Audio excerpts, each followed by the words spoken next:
This malware reportedly used AI to continuously rewrite its own code, in some cases regenerating its entire structure every hour. It would then hide itself in system startup locations to survive reboots and maintain persistence. Think of it like a criminal changing their face every few minutes, not to escape a camera once, but to stay unrecognizable indefinitely. That's the level of stealth being demonstrated here. Now let's take a closer look at the code. In Phase 1, AI-assisted obfuscation shows how the system begins by using a VB script to send prompts to the Gemini AI model, asking it to generate code snippets related to bypassing antivirus detection.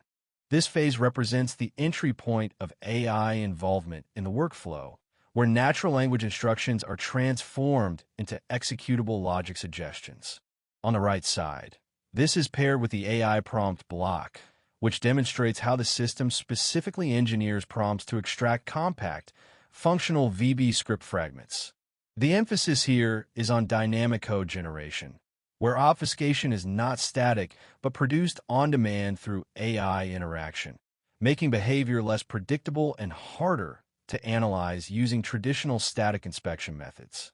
In Phase 2, the thinking robot module shows how the system repeatedly connects to the Gemini API using a built-in API key.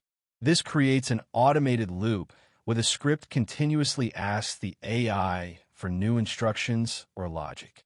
The code section includes the call Gemini API function and the Gemini 1.5 model reference, showing how the system stays connected to the AI service. This phase focuses on automation, where the program's behavior can change over time based on responses generated by the AI. In Phase 3, metamorphic intent explores the idea of a program changing its own code over time. The commented-out attempt to update self-function suggests the developer may have planned for the script to modify itself using AI-generated responses.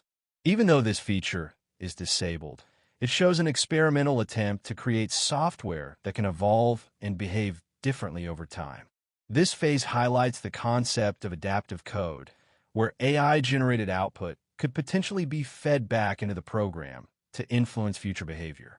In Phase 4, Static AV Evasion Goal describes the final idea behind the system, trying to avoid antivirus detection by constantly changing how its code behaves.